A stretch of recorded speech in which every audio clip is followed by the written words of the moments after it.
I love that music, and I love this show. It's 12:05, but it's not Matt Murphy. Johnny B in for my buddy Matt Murphy today.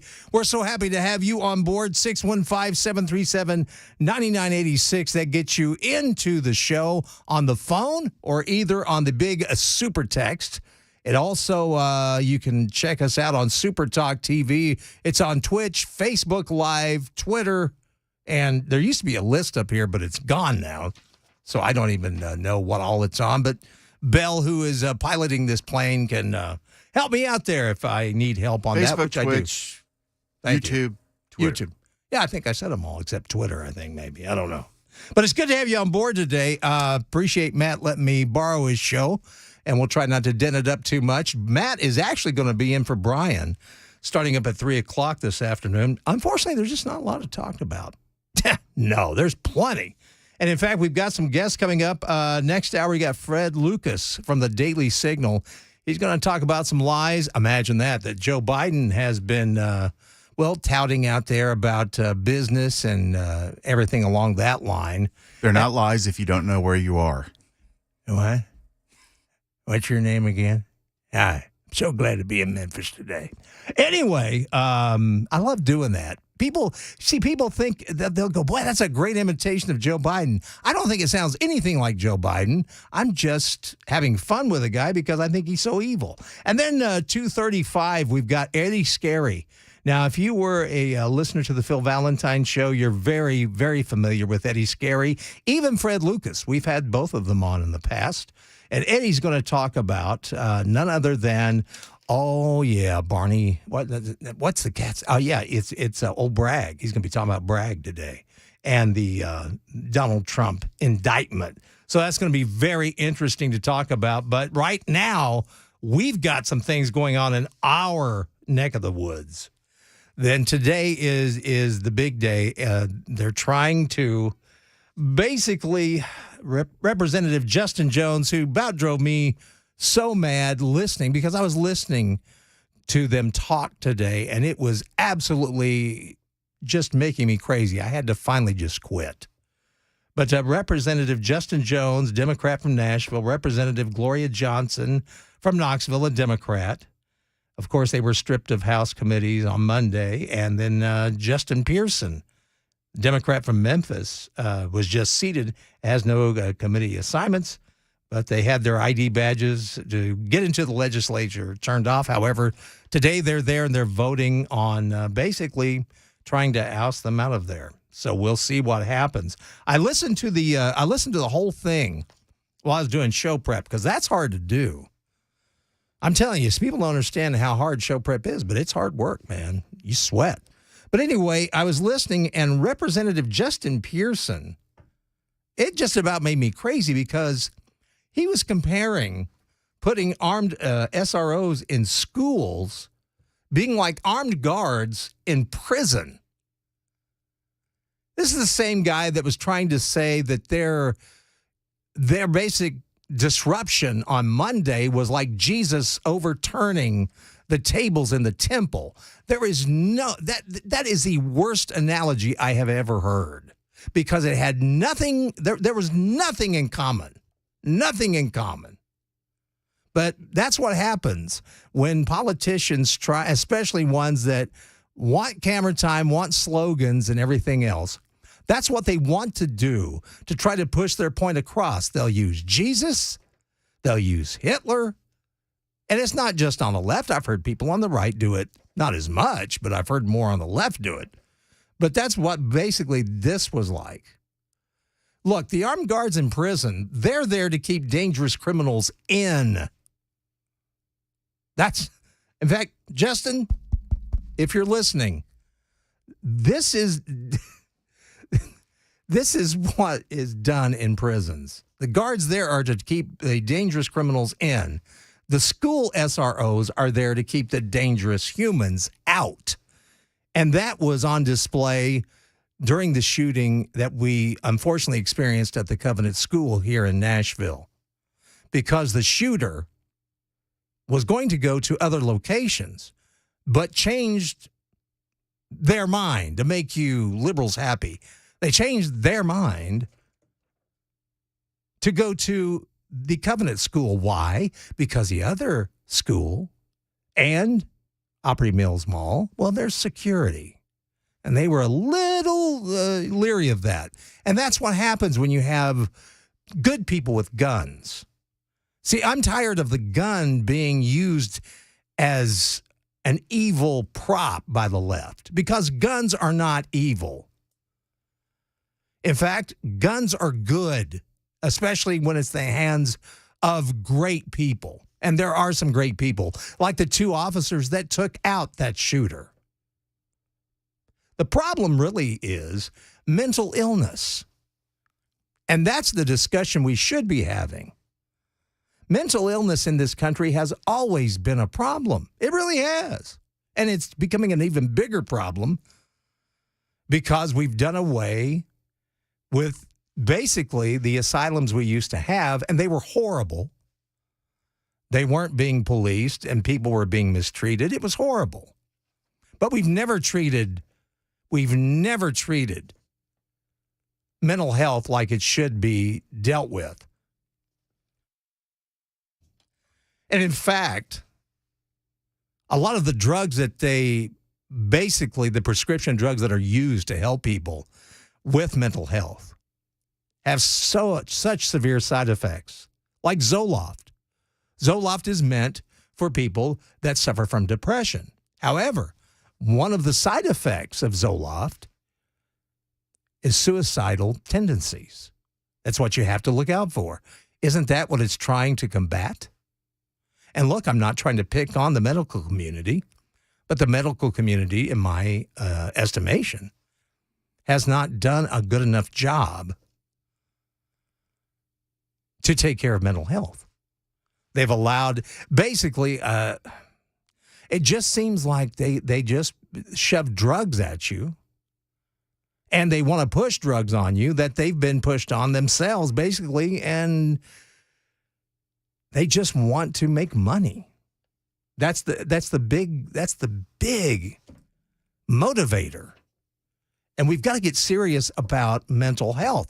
I've lived with people that have mental health problems. Look, I had a parent that had a mental health problem. And unfortunately, I was left alone with this parent. And for 4 years, I had to deal with some really crazy, some crazy times in that household. And it was heartbreaking. And what was even more heartbreaking, the pills they put my parent on, my mother, made her worse, made her far worse, made her violent.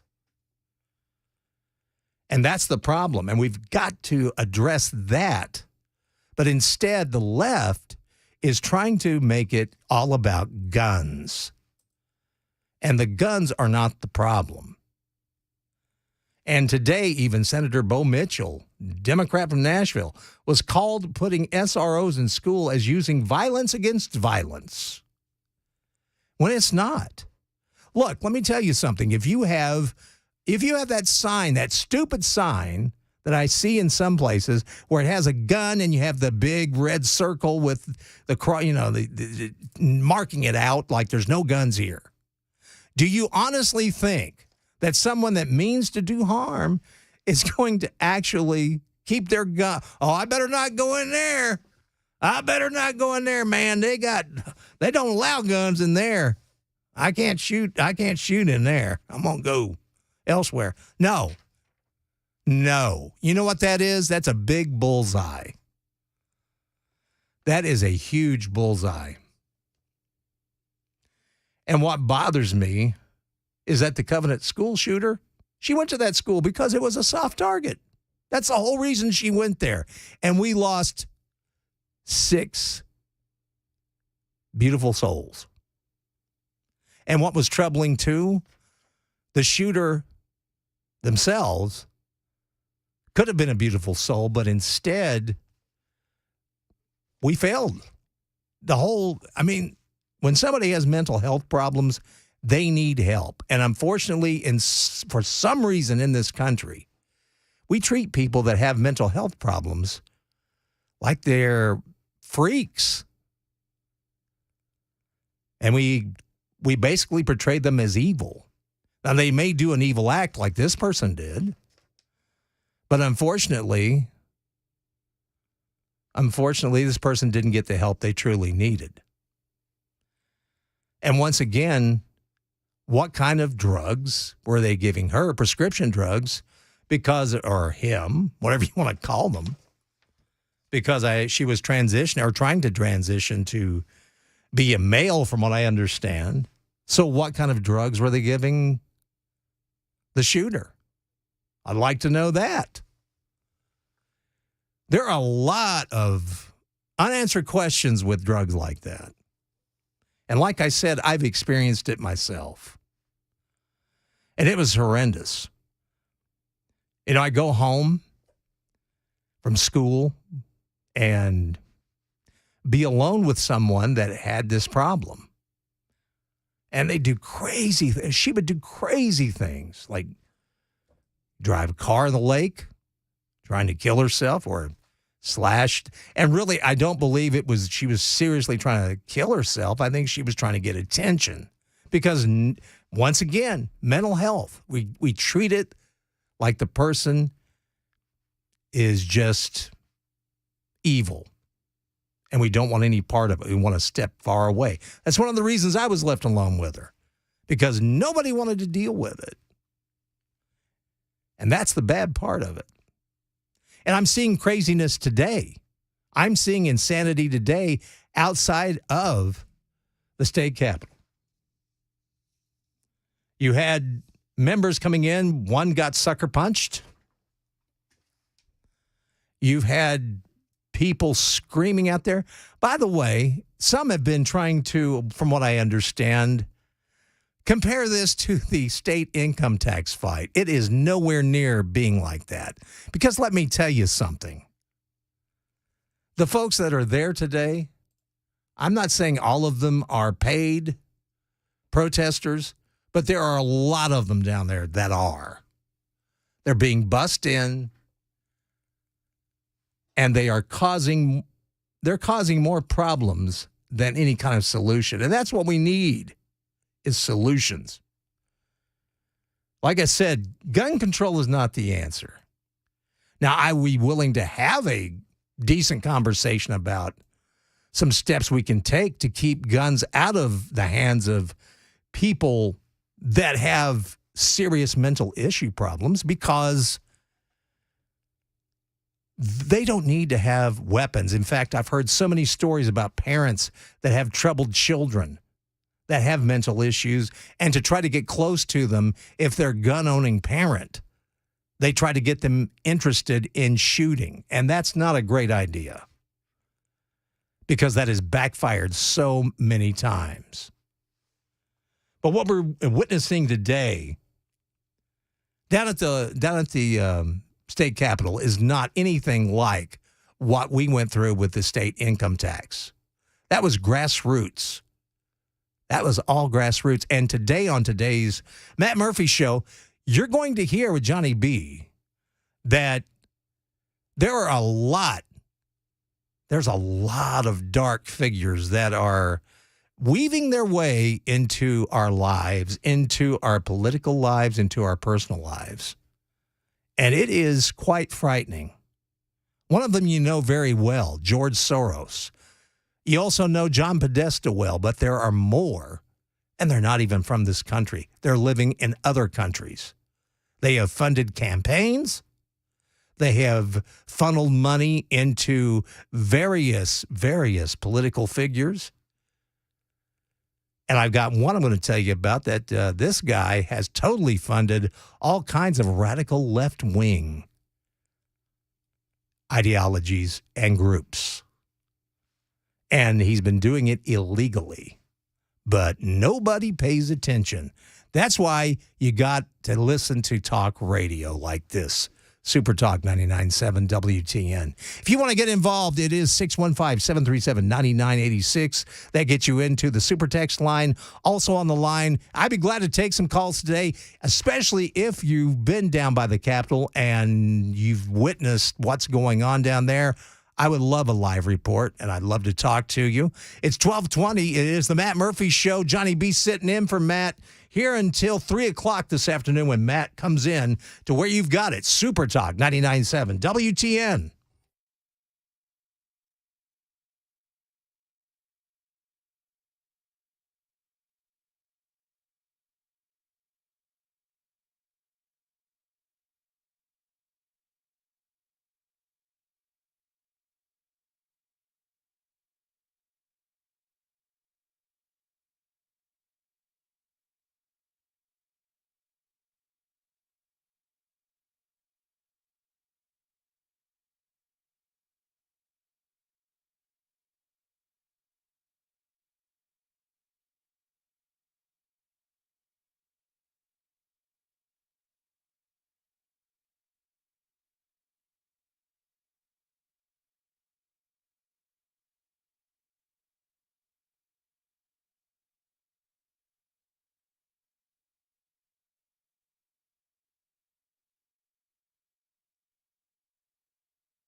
It's the Matt Murphy Show, The Murphy Show. Johnny B sitting in for Matt, who will be on at 3 o'clock this afternoon. We're so happy to have you, 615-737-9986. You can also catch us on Super Talk TV live. I don't know why you would, because I'm not the prettiest guy in the world. But Belle K, though, my gosh, Don't man. even go there. I can't help Don't go it, there. Belle. You look great. You really do. I mean, I think you look fabulous. Glenna, save me. She's not going to save you, buddy. No, I'm telling you, you look great, and it's so glad to, because I don't get to see Bell a lot anymore, and it's just fun to be hanging out with him, even though he's scowling at me right now for commenting on how good he looks. But I think it's a good thing. We're talking about mental health and guns, because basically that's what they're discussing down at the state capitol. They're discussing a lot of things right now, but that came up today, especially with the representatives like Justin Jones, Gloria Johnson and Justin Pearson. Justin Pearson's the one. He seems like an okay guy, I guess, but he compared putting armed SROs in schools to being like armed guards in prison.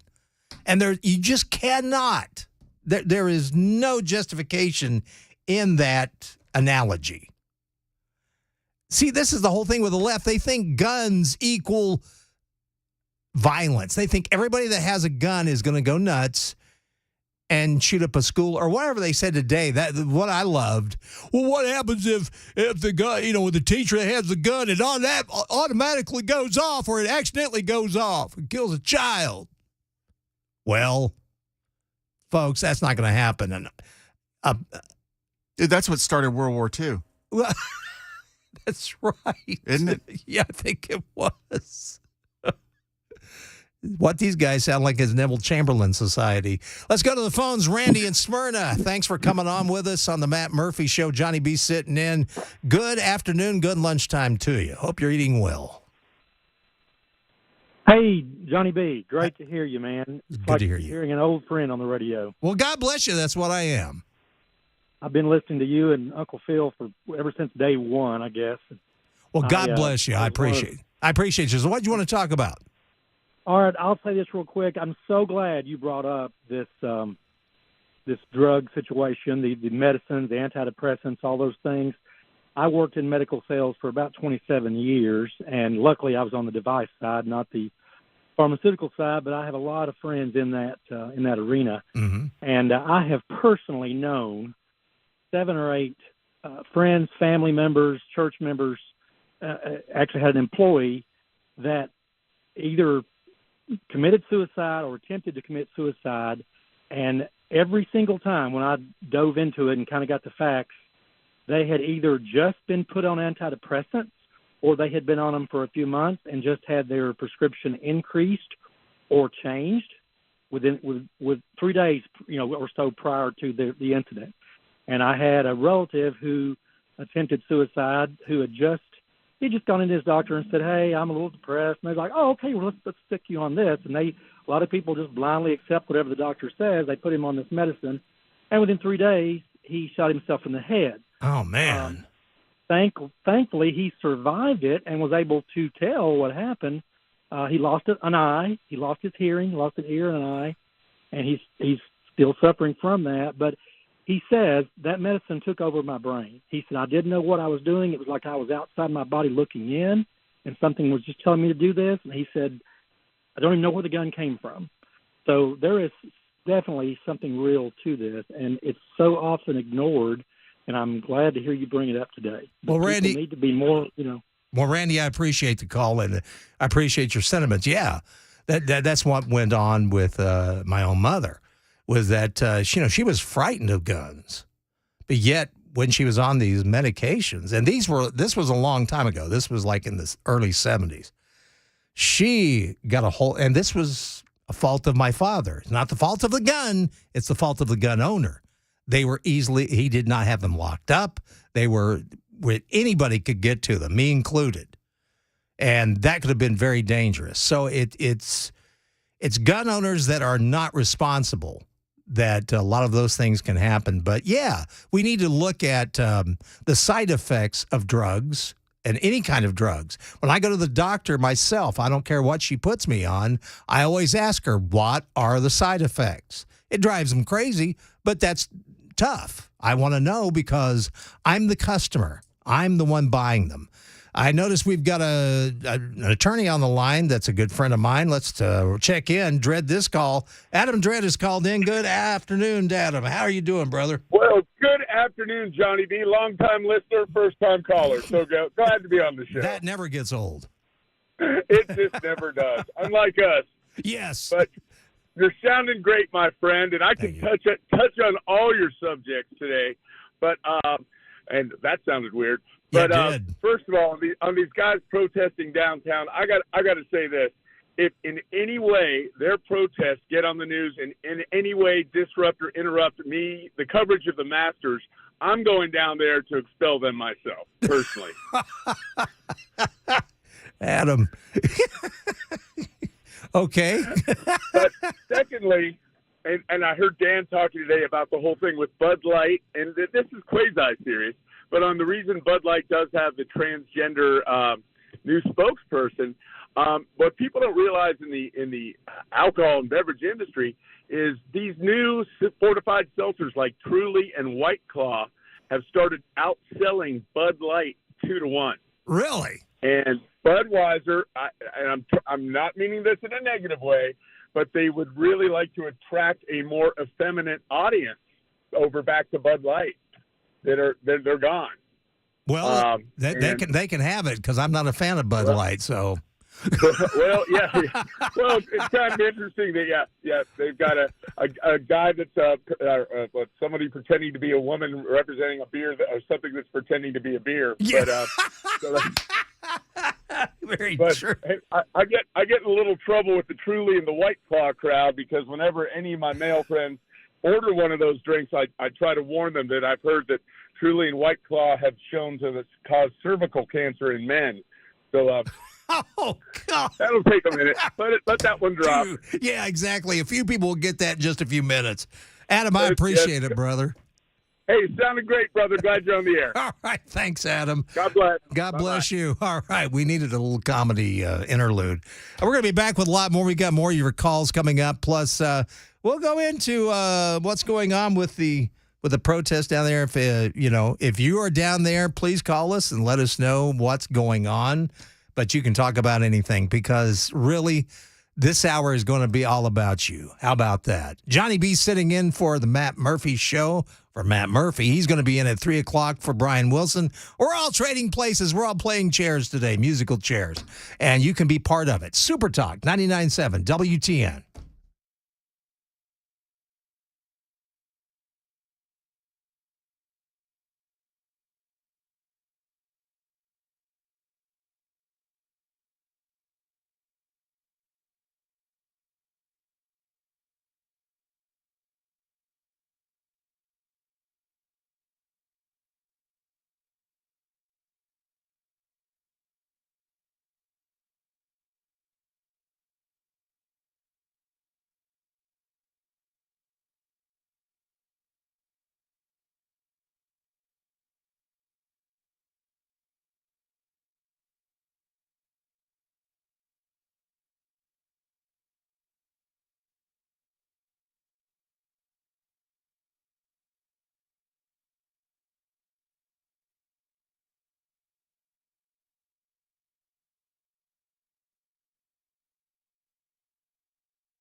It is the Matt Murphy Show, 1236. Johnny B sitting in for Matt. We'll be here till 3 o'clock when Matt comes in to sit in for Brian Wilson. And we are so happy you chose to spend your lunch hour with us today. 615-737-9986. You can get in on the super text line that way. You can even get in on the phone that way and talk to us. And we'd love to hear from you. Just got a super text from someone that works in the medical community. And they say, I'm a mental health professional. They say, yes, the system needs a lot of help and improvement. However, from their experience and the education that they've been provided, medication is only a piece of the puzzle, and that is very true. Therapy is recommended as well. The side effects of suicidal is, okay, apparently they were having problem typing here, but anyway, is due to the person feeling so low that they do not have the energy to go through with suicide. So when you start taking medication, it begins to elevate you, which gives you the energy to possibly act in the wrong way. That's why therapy is desperately needed. And I totally agree with that. I also know, too, I've known people where some of these drugs did help them with their depression, with their dark feelings, because that's what it is. It's an emptiness. In fact, anybody that suffers from depression or even addiction, it's just like a big hole in their being. It's like an empty space. And I totally understand it because, like I said, I've dealt with it personally, and I totally get why people have these feelings, but you have to find a way. And a lot of people definitely do need a lot of therapy. And I am not against therapy. I've done it, and it's well worth it. And too many times we keep that, we can't talk about that. Because my family was much the same way. Instead of dealing with my mother, everybody wanted to just go about their business. And boy, let's not talk about this outside the house now. Yeah, we need to get outside the house and start talking about this because it's becoming a real problem in our country. And the problem we're having is the left. See, the left wants a quick fix. This is not a quick fix problem. This is a very complicated problem that's going to take a lot of work, a ton of work. And until we really address mental health issues honestly, and quit putting the gun in there, because I'm telling you, yeah, guns can kill people. But I watched airliners take out people. And nobody's talking about nobody being allowed to fly anymore. You can kill people in all kinds of ways. Me, I don't want to kill anyone. And I know plenty of... The best people I've ever known are responsible gun owners. They are the greatest people on this planet. I will love them. I will support them. I will support their right to carry. Now, a lot of you are saying, well, we got to get rid of these assault rifles. Well, the problem is the assault rifles are here. So we've got to deal with them. We've got to get a better grasp on not letting people with mental health problems get a hold of any kind of weapon. That's the problem. But quit blaming the gun. That's a quick fix, and it's not going to solve anything. It's going to make the problem even worse. Let's go to the phones. And Bill, welcome on to the Matt Murphy Show on Super Talk 99.7 WTM with Johnny B. Hello, Bill. Okay. I'm sorry, John. What I don't understand, and they really believe this, the people who believe that no gun zones and more gun laws will stop this violence, God bless them, they actually believe it when everything else shows it don't work. Look at Denver, the movie shootings. He passed how many movie theaters because it said conceal and carry welcome? He went to the one that said no guns allowed. Exactly. Chicago, the toughest gun laws in the world, highest crime rate with guns. Exactly. Now, the only law I think I could actually support when it comes down to guns, you commit a commission of a crime with a gun, you go to jail for the rest of your life, no parole. I'd back that. I don't know if you would, but I would back that line. I'll hang up. Thanks, Johnny. All right, man. I appreciate it. Yeah, it just needs to be. It needs to be. We need to be tougher on people that have caused any kind of crime or anything with a gun, where they've shot people or killed someone. And that's part of the problem, too. We're too soft on crime right now. Our society, and I said it before, but I really mean it. Heidi Campbell, God bless her. I think Heidi means well, but she is just wrong. She came out and said this gun culture is sick. Heidi, the gun culture is not sick. It's our culture that's sick. And that's what we've got to deal with. What is causing people? See, back in my day, but back when I was younger, when people committed suicide, they did it by themselves. We usually found them, unfortunately.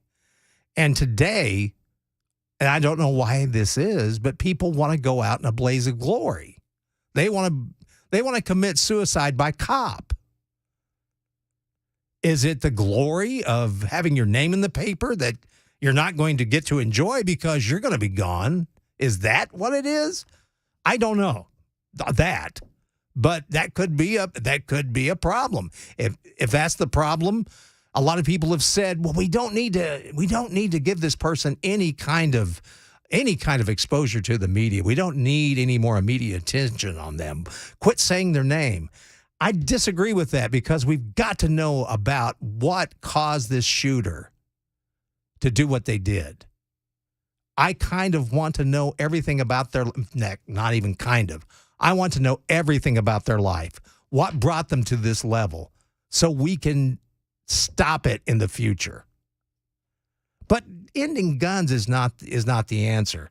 And what you're seeing today, and I'll need some volume on the sound here, but this was Cameron Sexton this morning. A lot of people have been telling me that these protests that you've had down at the state capitol that we've witnessed, where they're trying to basically, all these protests that are going on right now. I was told that I think this is local people. I honestly believe that this is a lot of local people. There may be local people involved, but I do believe that there is something more nefarious, and I do believe that they are being paid to come down here from other areas to cause problems. And Cameron Sexton kind of said it this morning with Dan Mandis on the morning show. In fact, he talked about what security found on some of these folks. The Highway Patrol told us that the 2/3 of the people who came through one of their entrances were from out of state, and that they had confiscated knives, mace, and bear mace in large amounts. So what do you think? See, to me, that sounds like a very planned protest. And in fact, it's not even a protest. What they're wanting to do is cause mayhem. They want to cause as much trouble as they can. They want anarchy. That's what the left wants right now. They want anarchy because they want to totally overturn our society and make it into their liberal fantasy land they want. And they're using violence to do it. And yet they say they're against violence. Interesting. Let's talk to Bobby on Super Talk 99.7 WTN. Welcome to the Matt Murphy Show with Johnny B. Glad to have you. Hey, Johnny, how are you? I am all right, considering.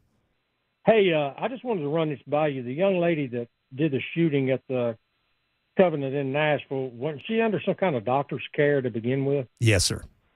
Okay, well, let me ask you this. The doctor knew she was under some care.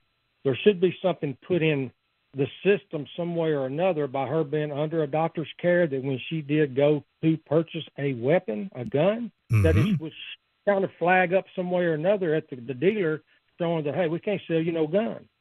I think another thing I want to run by you real quick. All right. They're after the rifle. What's next? The pistol, the knife, and so on. What's your take on that?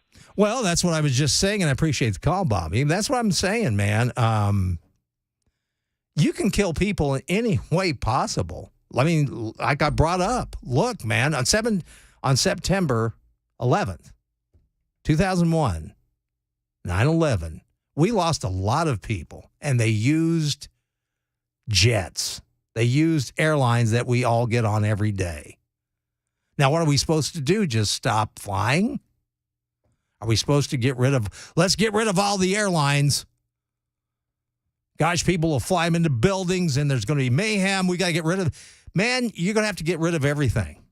And that's not the answer. See, what I'm saying is people want a quick fix. It's not a quick fix. There's so many tentacles involved in this that you're going to really have to dig deep.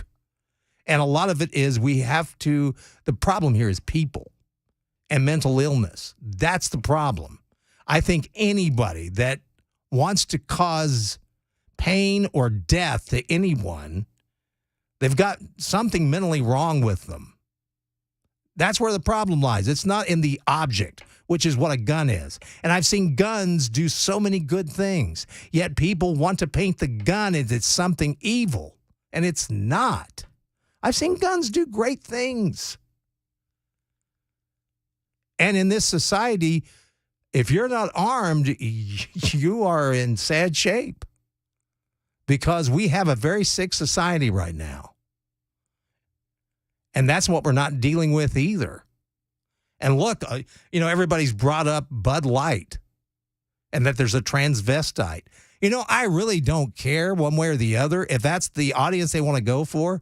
And trust me, it's not every transvestite on the planet that believes in this. It's the liberal transvestites. And yes, I hate to tell you, but there are transvestites, people that are gay, people that are questioning, that are common sense. I've met them. I know them. They're not the ones doing all of this. They're not the ones trying to inflict themselves and their beliefs on you. They just want to live their lives. And I say power to them. Look, man, I'm a libertarian. If it makes you feel better, if you don't feel like a whole person for what you are, what you were born with, and if you want to make that change and you're an adult, and that's the key word too, adult, then power to you. You're in the United States of America. It should be that way. If you want to become a woman and you're a guy, power to you. Go for it. If you're an adult, I don't care. It's your life. And it's between you and God. It's not between me, you, and God. And if it makes you happy, and that's all I want. I want Americans to be happy. I want Americans to be free. But what we're seeing today is not freedom because of a few people that have serious problems. We're trying to change our very existence, and I don't think this is by accident. I really believe that there are people in power that are desperately trying to fund a revolution to totally upend our society as we know it. And they want to go down the road of socialism. And look what's happened. You funded colleges that have done nothing but preach to your children that the free market system and capitalism are evil. That's what they truly believe. And they've been taught that. And they've been told socialism is the answer. And it's the humanitarian answer when nothing could be further from the truth. Wasn't that money well spent? We'll be back with more on the Matt Murphy Show. Johnny B sitting in, 615-737-9986. That's Super Text line and also the big Super Talk line. Talk to you in just mere moments on Super Talk 99.7 WTN.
Hey, welcome back to the Matt Murphy Show. Johnny B in for Matt at 12:57. And, of course, a big thing going on today. They're trying to possibly have the expulsion of the big Tennessee Three. We'll have more on that next hour, along with a great guest who's going to talk about Biden and some of his lies he's been telling. But, and he's told so many. Let's go back to the phone, 615-737-9986. And in Lindsay, welcome to the Matt Murphy Show with Johnny B. Lindsay? Hello? Lindsay, yes. Hi. Hi. Thank you. You're welcome. Which want the happy or the sad first? Well, we got to kind of get going because we've only got a few seconds. Okay, well, I had a joke for Pam about I was a little girl in the 80s in Tucson, and this girl sued the football team because it was a boys' football team, and they wouldn't let her on. And she won, and she got to play, and she got clobbered. These people turned around and sued, but she got clobbered. It was okay. I'm sorry. We have to go on that one, Lindsay. I apologize. We're running out of time. We've got a lot more coming up on the Matt Murphy Show. Johnny B sitting in for Matt. We're so glad to have you. Fred Lucas from the Daily Signal is going to come on with us. He's going to tell us about some of the Biden claims. There's 4 of them that aren't exactly true. We'll be talking to him about that. Plus, we'll keep you up to date on what's happening with the possible expulsion of the Tennessee Three right here in our town, in our state. It's Johnny B in for Matt Murphy until 3 o'clock. I'm so happy to have you, and keep it right where you got it. Super Talk 99.7 WTN.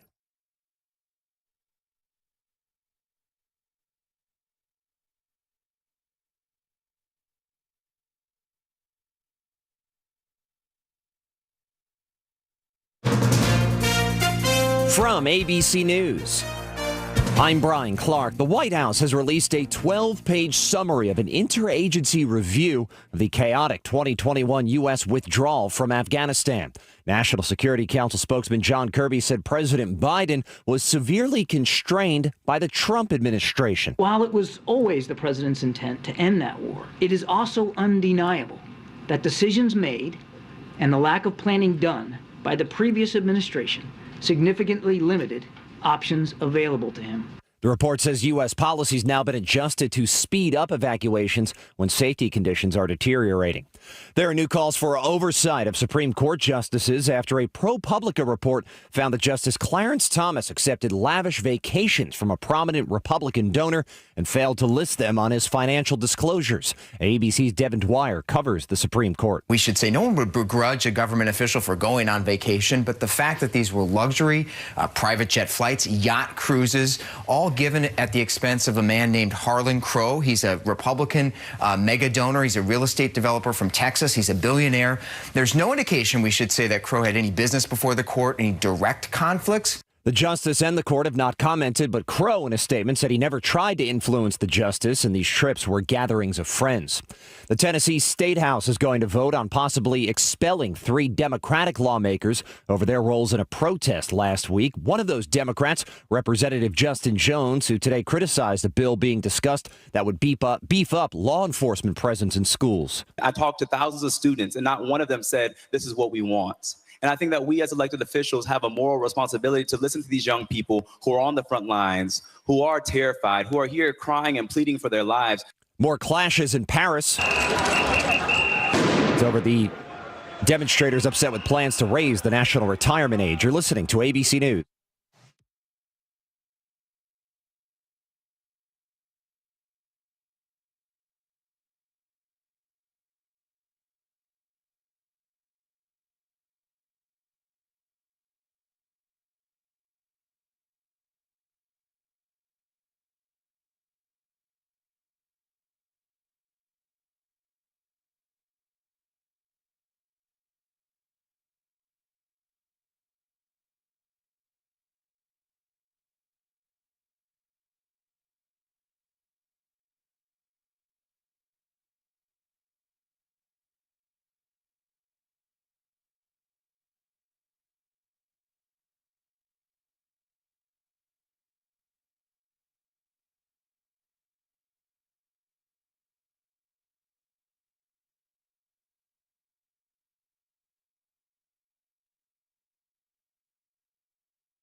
Good afternoon, 104. It is the Matt Murphy Show. Johnny B sitting in for Matt. Glad to have you with us. 615-737-9986. That gets you into the show via phone or even super text. And, of course, you can check us out on Super Talk TV. Catch that on Twitch, Facebook Live, Twitter, and something else I can't even think of. They used to have a list right here where I could YouTube. Why couldn't I think of YouTube? It's because I have Joe Biden disease. Speaking of Joe Biden, and we're going to keep on top. Mr. Wise Guy over here. That's right, Joe. Oh, man. Come on, man. Anyway, at this hour, we're actually going to talk to Fred Lucas. Fred is the chief news correspondent, manager, investigative reporting guy over at the Daily Signal. Also has a book out. Everybody's got a book, but I'll gladly promoted. It's The Myth of Voter Suppression, the left's assault on clean elections. And, of course, right now in our city, we're front and center with the expulsion of the Tennessee Three. I hate saying the Tennessee Three because I think of Johnny Cash, and I don't want to put Johnny Cash in some kind of, political turmoil that we're seeing here. But we're going to find out more. It looks like this thing's going to drag on probably into the afternoon because they're covering a lot of issues today at the state capitol. And, of course, they've got protesters outside. Some are from here, and some, I think, are legitimate protesters. And I'm all for that, even if I don't agree. I'm all for protesting because when I see somebody protesting, I know we're free. We're still free. We're still in good context here in the United States of America, and that's the way you've got to look at it. Now, people are trying to equate this with the state income tax, and it's nothing even close. Because the state income tax, that was definitely grassroots. That was Tennessee citizens that were trying to basically keep the government out of their wallet. And thanks to fighting that, that's why you've seen so many people come to the great state of Tennessee. And that's why Tennessee has done so well financially. That's why Tennessee always has a great economy. In fact, I remember when Colonel Allen West came to Nashville to be on one of our shows. He commented to me, he said, I've never seen so many cranes, and he said, this is great. And this was during a bad economic turn, which I think was in 2009 when we were going through some problems. And there wasn't a lot being done in other cities, but he said, man, this city is healthy. Well, it's semi-healthy. Nashville needs some help. And as I said, our culture's sick and it needs a lot of work. But we'll keep on top of, we'll try to keep on top of what's happening at the state capitol. And so far, the only violence we've had to speak of, there was a member that was sucker punched coming in. And there were other reports as well, but they were minor. And so I hope they stay that way. But a lot of these are paid protesters. And if you don't believe me, well, I've got a story for you that shows you how dark the left has become. I don't know if you've ever heard of a Swiss billionaire named Hans-Jörg Weiss. Hans-Jörg Weiss. He has the League of Conservation Voters, LCV, Victory Fund. And LCV's Independent Political Action Committee and also Climate Power, they shelled out $15 million last year for a sophisticated, targeted project unlike anything we've ever seen to propel Democrats. The LCV and Climate Power they're two prominent left-wing, far left-wing environmental groups that are pushing aggressive green transition policies and have received large funding from Swiss billionaire, you're right, Hans-Jörg Weiss and his nonprofits. And as part of the operation, LCV Victory Fund and Climate Power hired Blue Labs Analytics. This is a DC-based data mining organization to mine data of more than 2 million Biden voters in crucial swing states with advertisements and mailers ahead of the 2022 midterm elections. The operation and funding schemes for this political activity during last year's midterms potentially tied Weiss. It raises legal questions given the billionaire's nationality because under federal election law, foreign nationals, and Weiss, by the way, is listed as recently as in 2022 as a citizen of Switzerland.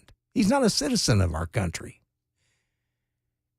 And he's supposed to be prohibited from contributing directly or indirectly to U.S. political campaigns.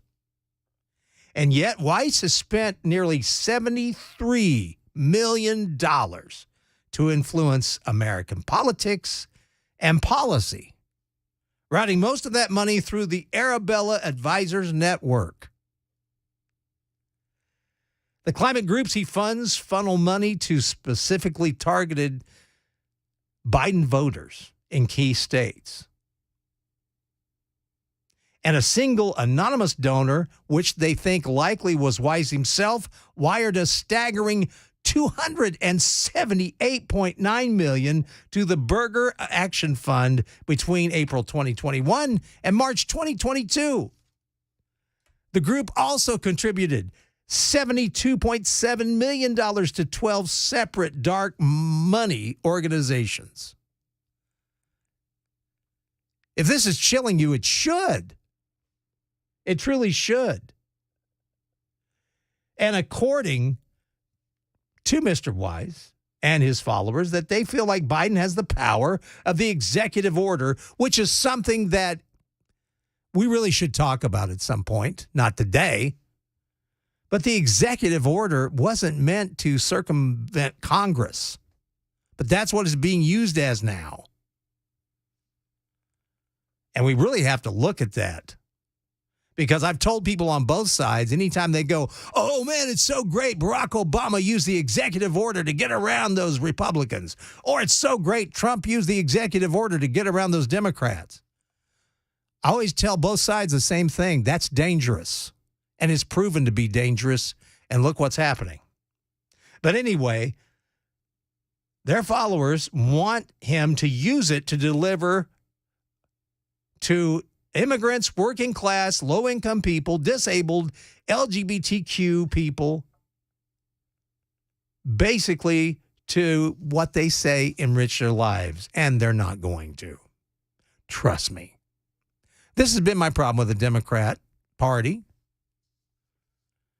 In fact, it's been my problem with both parties at times. They always talk to the working people, hey, man, we're working for you. And they're not, especially the Democrats. Look at what Biden has done to the working poor and the working class in our country. They're struggling. They can't pay their bills. They can't afford groceries. You can't even afford anything these days. I can't tell you how much I'm spending on groceries, how much gas is costing us. It's going wild. And a group called FBF, they sent nearly $10.7 million to LCV, the League of Conservation Voters, in 2021. That was the most significant contribution that FBF gave any group last year or that year. And FBF oversees Climate Power, providing the group with financial, legal, technological, and human resources support. Climate Power was founded as a project for the LCV, the Center of American Progress, CAP, and the Sierra Club in 2020.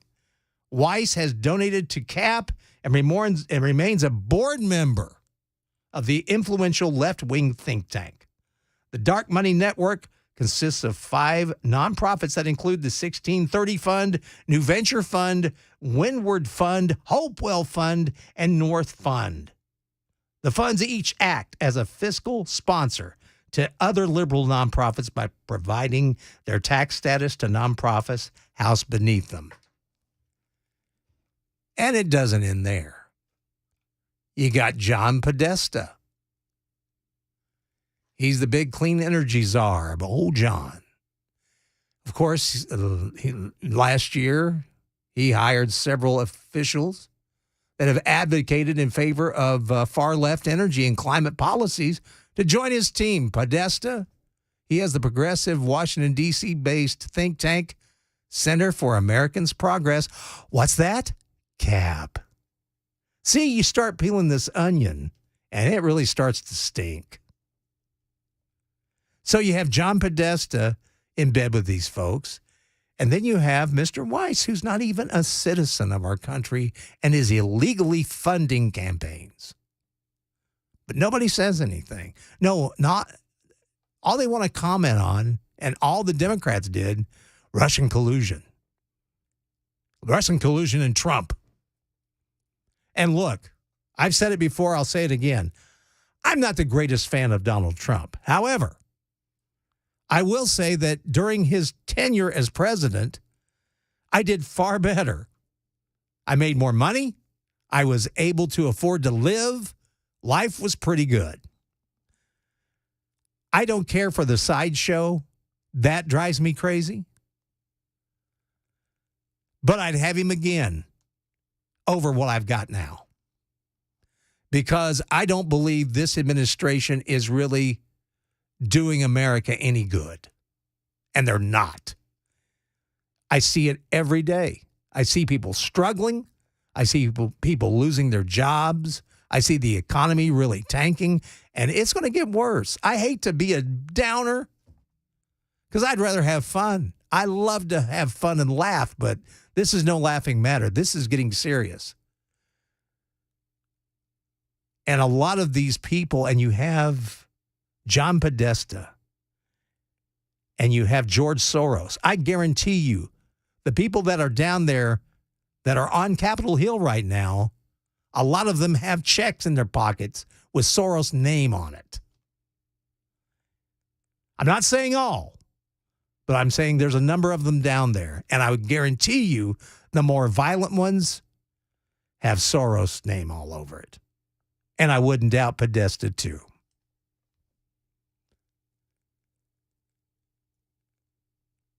Podesta, his office, have been implementing programs and grants that included in the inflation of the Reduction Act. The Democrats' big $739 billion climate and tax bill, which originally Barack Obama tried to pass. As you remember, the cap and trade bill, which I renamed the crap and raid bill, which is what it really is. They are really trying to upend the free market. And in doing so, it's hurting us. It really is. It's like green energy. You know, if you want an electric car, power to you. I'm not with you. I don't want one. I really don't. Because it's not viable. It's more expensive. And if you really don't want to harm the planet, then that's not the way to go, because the mercury from the battery destroys the atmosphere, destroys our climate, is bad for our Earth. And we're going to find out more about that. We got Fred Lucas coming up. He'll be with us at 35 after. He's from the Daily Signal, and he said Biden made some claims about economy and manufacturing that, well, they just weren't really spot on. And they weren't. In fact, it was when I did not say that. I did not say that. Yes, you did. Damn it. I can't wait for the Easter egg hunt. Surely they're having the Easter egg hunt at the Capitol this year. That's a serious question, right? Yeah, it is. It's very serious because what I want to see is the Easter Bunny once again scare Joe Biden, if you guys remember that. That was hilarious. You want to see my temper? Keep going. Yes, I do, sir. I want to see you lose it. I want to see him, we want to be, I really want to, I was hoping that day, I thought, the way he looked at the Easter Bunny, I thought he was going to punch him. And it turned out the Easter Bunny was actually a White House aide that was there to make sure Joe didn't, wander off or go down the wrong way. Joe went off the wrong way a long time ago. It's 1:19. It's the Matt Murphy Show. Johnny B sitting in for Matt. We've got a lot more coming up. You want to join at 615-737-9986. It's either super text or on the phone, and you can catch us on Super Talk TV. Why the heck you want to see an ugly guy like me? I don't know, but that's fine, and I appreciate you. Super Talk 99.7 WTN.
Some nice mellow rock music for you on your lunch hour. In fact, lunch hour is over. Unless you're, in the music industry, you're probably still working out a deal. It's 124. It's Super Talk 99.7 WTN. Johnny B sitting in for Matt Murphy today on The Murphy Show. Matt will be here at 3 o'clock. He'll take you on the drive because he's sitting in for Brian Wilson. Everybody's sitting in for somebody today. But we're glad to have you here. Bill, I'll need a little sound because Well, man, it's time to crank this dude up. Well, here's a quarter. Call someone who cares. Oh, yeah, I don't know if you guys heard or not. I'm sure you have. Someone who listen and might give a damn. Yes, sir. Maybe one of your sordid affairs. I love Travis Tritt. Don't you come around here handing me none of your Because you're not a liberal. He looks like one. But he's not. I don't know if you guys have heard, but I'm sure you have. Travis Tritt's the latest one. Of course, Pamela today had John Rich on, and he's taken Anheuser-Busch products out of Redneck Riviera, his club. Well, country artist Travis Tritt, he announced today on Twitter that he is going to be removing Anheuser-Busch products from his tour hospitality rider. And he's pushing back the company on receiving after a big giant Bud Light celebrated transgender activist Dylan Mulvaney, which none of us really heard of that much until lately, in a new promotion. And that's as a company, they have that freedom. But you as a customer, like Travis Tritt, John Rich, and Kid Rock, who went further and shot up. That's still the funniest video I've ever watched. Grandpa's feeling a little frisky today. But anyway, Travis is the latest one. If you go backstage at a Travis Tritt concert, you're not going to see any Anheuser-Busch products. Fred Lucas coming up from the Daily Signal at 35 after. You don't want to miss that. Talking about some claims that Biden made about the economy and manufacturing while he visited a power generation facility operated by Cummins Incorporated on Monday. Where am I? What's going to happen to me? I don't know. I don't even think you know. Let's go back to the phone. Stacy's been waiting an awfully long time. I appreciate your patience. Let's go ahead and give you a shot. Stacy, welcome to the Murphy Show. I was wondering, is that all the protesters and everything, they're using violence trying to make change. Yeah. Isn't that kind of circular logic, using violence to stop violence? Well, see, and what they would do to you, Stacy, is turn it back on you, because that's what they were doing today on the floor. You had one of the three, I believe it was Justin Pearson, who said that basically you're using violence to stop violence when putting armed guards in schools. But that's not the same. I know the analogy is not the same. No, definitely not. No, it's not. But that's what they're going to say when you say that. But, yeah, you're right. They try to come off like they're peace-loving beatniks, and they're not. They're very violent. Yeah, no. Some of them. Not all of them. Yeah. Not all of them. I mean, throughout history, you look at history, violence always brings about more violence. Yes, it does. Never solving the problem. And shouting slogans is not going to solve any problems either. Going, no justice, no peace. Well, and if it makes them feel better, go at it. Just don't do it in our faces, Well, that'd be nice. But, and I don't mind. I mean, if they're local, if they're from this state, and that's fine. The thing I don't want they got a hand in it. Well, I don't want a paid anarchist coming to our state, because I think that's what happened. I'm actually surprised that Antifa and all didn't show up. Well, and who knows if they're there or not? They may not be dressed in their regalia. They might be there. They might be there. You never know. Because that's what I've been. In fact, and Stacey, I appreciate the call. And I appreciate you listening to Super Talk 99.7 WTN. But that's what I've heard from people that were on the ground on January 6th, was that Antifa was there. They were basically putting on Trump regalia. Now, this is people on the ground that were there. And they said they were mixing in. And I'm telling you, Antifa is not. A lot of people try to paint them as they're stupid people. They're just out of control, crazy. They're crazy, but they're smart. They're intelligent. In fact, a lot of them are. They're just misguided. But yeah, they will be violent. But it's going to be interesting to see what happens today when they finally vote. I don't know when it's going to happen. I guarantee it'll be sometime this afternoon, probably late, but we will keep you informed on that. We got Fred Lucas coming up from the Daily Signal. Fred, been a good friend for a long time, and haven't talked to him in ages because he used to be on the Phil Valentine show quite a lot. And we also have Eddie Scarry next hour, who also has been on the show, and he's going to be talking about, well, poor old Bragg in New York. He needs some friends because he doesn't have any. But we've got plenty of friends. You can catch us on Super Talk Television. We're on YouTube. We're on Twitter, Twitch, and Facebook Live. You can also catch us by getting this number, 615-737-9986. You can get on the phones that way, but you can also super text that way as well. And we'll try to read a few super texts if we get a chance. But we're going to be talking to Fred coming up next. You don't want to miss it because there are more Biden lies coming up. We'll tell you all about them right here on Super Talk 99.7 WTN.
Good afternoon. 1:35, Matt Murphy Show. Johnny B sitting in for Matt. Glad to have you on board with me.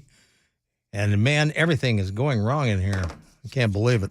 But anyway, before we get to our guest, Fred Lucas. Fred, if you can hang on just a second.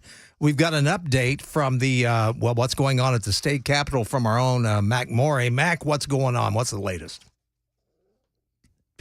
Well, just paying attention to notifications right now. You look, Channel 4 about 20 minutes ago said that the 3 Democrats representatives facing expulsion all gave their speeches. They were allowed to defend themselves as to why they should not be voted out and expelled. And they each 3 give their speeches. And then that is supposed to be followed by then 3 separate votes, one for each representative, to see if they then get expelled. Now, I know just about 4 minutes ago from WSMV's app, they put out a notification that after those speeches, they then showed a video of the rally that took place last Thursday. And following that, as far as I know, JB, that should be the House expulsion vote. So I believe that is what's taking place right now, and we should have some sort of a result, if I'm reading this all correctly, in the coming hour, maybe 2. Oh, that'll be good. At least we'll get something done by then, instead of waiting all day. That'll be great. But thanks for updating. So no more, we haven't had any reports of violence or anything like that, hopefully. Not seen that, no. Awesome. Well, let's keep it peaceful. Mac, appreciate you keeping track of that. Well, listen, we've got a good friend up here, Fred Lucas. He is the chief news correspondent and manager, investigative reporting project, The Daily Signal. He also is the author of a great book, The Myth of Voter Suppression, The Left's Assault on Clean Elections. So let's get Fred on here. Fred, it's good to have you on with Johnny B. We're on the Matt Murphy Show. Fred, I hope you're doing all right, my friend.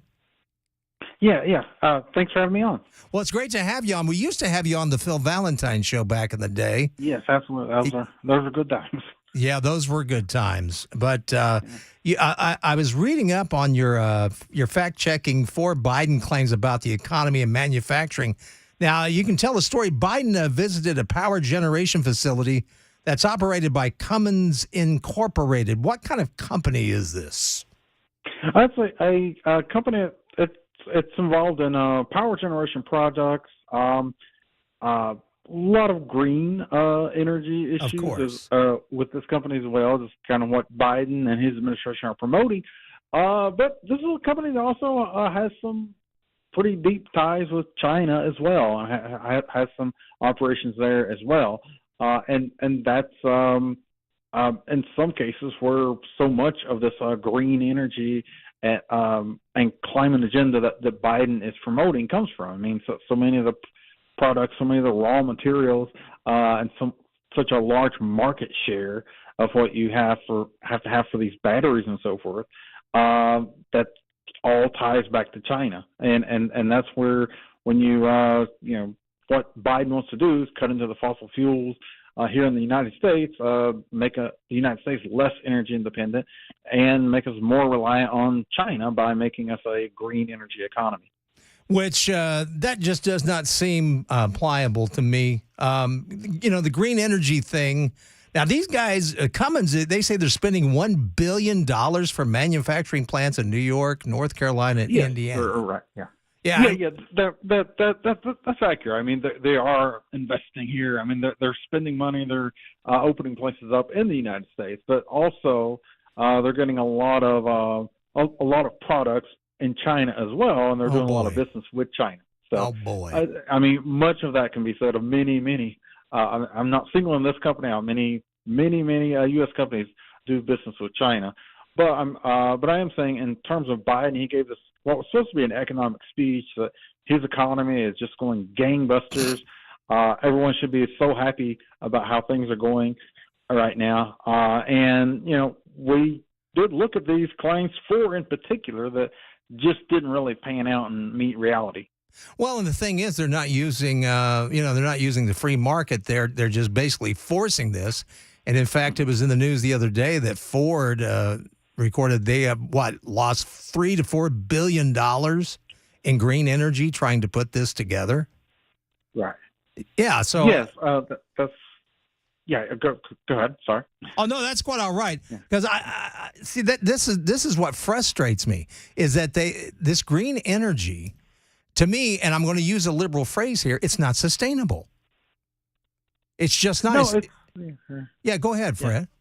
Yeah. Well, no, it's not. I mean, the big problem is it's not ready as of this point, but they're throwing so much of. The administration wants to throw everything at setting up green energy, and that's going to basically build up the Chinese economy, which has such a large market share on the materials, raw materials for this. At the same time, China's not going all in on that direction in green energy. They're still using mostly traditional, and that's the world's biggest polluter. Oh, yeah, China and India. I mean, they are polluting the planet far more than anyone, and they're not going to go along with this green energy. And but they're profiting. I mean, China is profiting from it while at the same time polluting the world. While we're letting China bring fentanyl into our country. Right. And, see, I've never understood why we keep propping up such a brutal regime like the Chinese government. I have nothing against the Chinese people, their citizens. That government is brutal. Right. Well, I mean, the biggest, the people who are suffering the most are the Chinese people from the Chinese government. Yeah, exactly. And I mean, also some other claims. I mean, Biden talked about how he's had a record recovery in jobs, and 12 million new jobs. That in and of itself, I mean. Some 20 million jobs were lost because of those COVID lockdowns. Exactly. All across the country. That's just sort of a natural recovery. So if you take the sort of his formula for he's blaming Trump for these job losses. If you take the formula he's applied here for his recovery, Trump would have like far more jobs created under his administration. So I mean that's also very weak. Oh, exactly. In fact, his so-called Inflation Reduction Act. I mean, my gosh, that increased taxpayer costs by I think you reported the $248 billion, and it's also making higher insurance. Everything's gone higher, and you also have all of these. I don't see how the guy has anything to brag about because we've had. You talk about everything this guy has done from pulling out of Afghanistan, that quagmire, and then you also had the supply chain problems. You had people that couldn't get baby formula because of the supply chain breakdown. You now have people that have asthma that cannot get hold of, the inhalers, the albuterol. I mean, this guy has done nothing but sink our economy, in my opinion. Do you agree? And it is difficult, I think, for I mean, I suppose it's every president's job to talk up the economy on some level.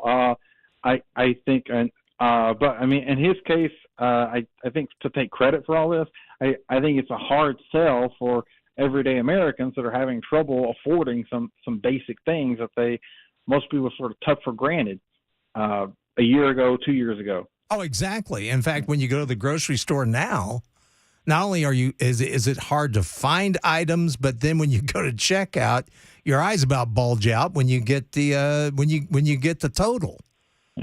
Right. Yeah. Yeah. I mean, when the supply chain crisis was at its height, I mean, the shelves looked like it would have been a Soviet bloc country back in the 80s or so. Yeah, that's what it felt like. Felt like we were close to getting into bread lines, which I'm afraid if this keeps going, we are. That's what bothers me about this administration. You also had some. You talked about in another piece I read that you had, which I think is great. And by the way, his book, and I don't mind plugging your book because it's great. The myth of voter suppression, the left's assault on clean elections. You also claim that this we talked about the Inflation Reduction Act. Not only would increase taxpayer costs, but also contributes to higher insurance prices, all through the expense of more Obamacare subsidies. Which I mean that's a problem too. I mean, it's difficult to find a Biden policy that has has made prices lower and made things better for taxpayers in general. Yeah, exactly. And you also and he also claimed that that January 6th was the greatest threat to democracy since the Civil War. Yeah, that was true. I know you just opened the program or opened this segment talking about the. I guess you have to call that an insurrection that happened at the Capitol there in Tennessee. Oh yeah, well that the basically left loves to use that word. Well, I mean that really it's close because if January 6th was an insurrection, it was a poorly done insurrection, in my opinion. It looked like what we called it down here was a redneck insurrection. Because all I saw was a guy propping his feet up on Nancy Pelosi's desk. You're not going to change anything doing that. But yeah, yeah. I mean, and I'm looking at the Capitol right outside my window here, actually. Are you and really? Yeah, I mean, yes, and I mean that was.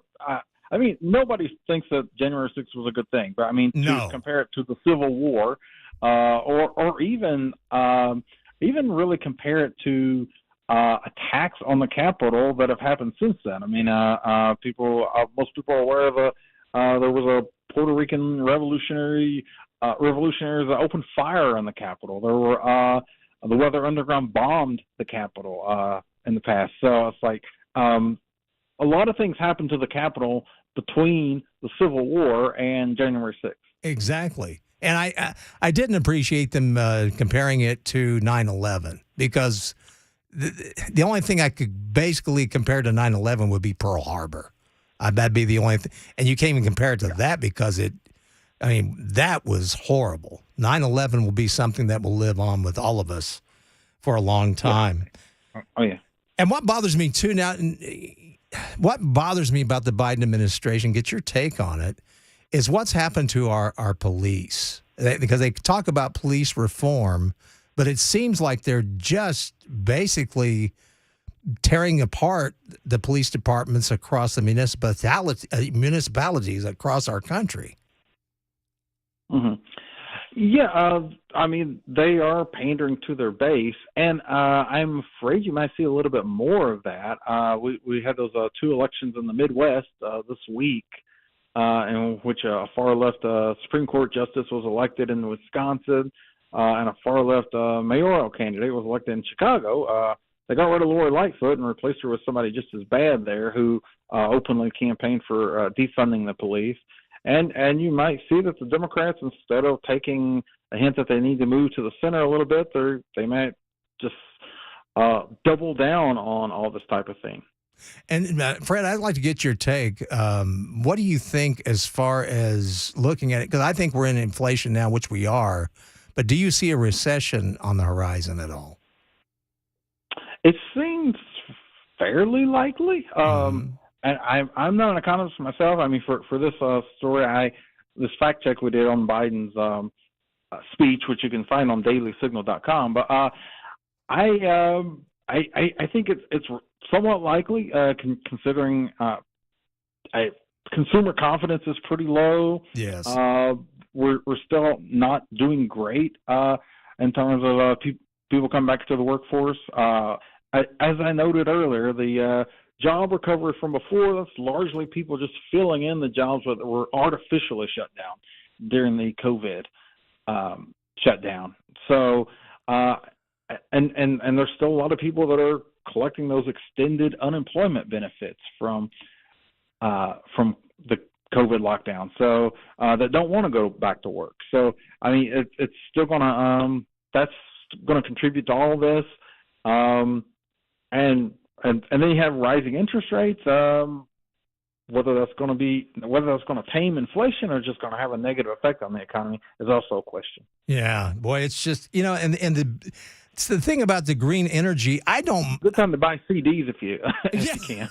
Yeah, exactly. Well, the thing about green economy, like electric cars and everything. If you want an electric car, you should have that choice. But this is the problem. They're trying to force it on people. And like you said earlier, it's just not there. The technology is not where it should be, where it's going to be viable. In fact, I think it's going to cause a lot more problems than we see already.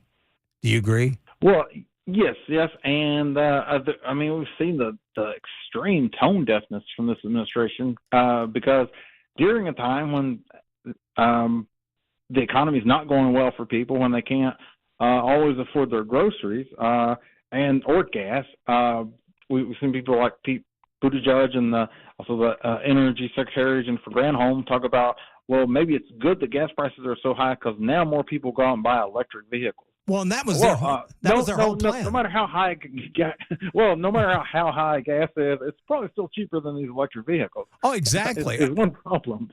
Well, yeah, and I think that was their whole plan to begin with, is that they wanted to raise gas prices, and that was, I mean, Obama said that. He claimed in the past that he wanted to see higher gas prices because that would get people off the oil addiction they're on. Right, but that he wanted the coal companies to go out of business as well. So. Yeah, and that's so great for our economy. Well, Fred, I hate to cut it short, but his book is called The Myth of Voter Suppression, The Left's Assault on Clean Elections. You can also read all of his works on the Daily Signal, and he also, you can also catch them on the great people at Heritage. They will also have some of his work as well, so check him out there. Fred, any other places they can check you out? Please follow him on Twitter at FredLucasWH. We will definitely do that. Keep him straight in D.C., Fred. I will try. And it was so nice to talk to you again, my friend. Yeah, good to talk to you. All right, bye-bye. 151, it's the Matt Murphy Show. Coming up next hour, we'll be talking to none other than Eddie Scarry with the Federalist. And, man, he's got some stuff on Bragg and the indictment of Donald Trump. This will be fun. We'll have that coming up next hour. Plus, we'll keep you up to date on what's happening at the Capitol. Keep it where you've got it. Super Talk 99.7 WTN.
Oh, I love that music. 158, it is the Matt Murphy Show. Johnny B sitting in for Matt. Glad to have you on board.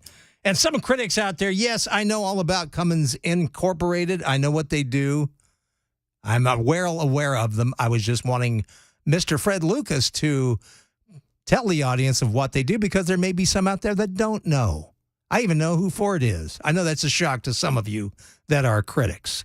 It is 1:59, and of course, we're going to have more coming up with thoughts happening at the Capitol today. There's so much to cover. We also have Eddie Scarry coming up at 2:35. He's going to talk about Mr. Bragg. He has nothing to brag about. Eddie will tell you more about it. Coming up, it's Super Talk 99.7 WTN.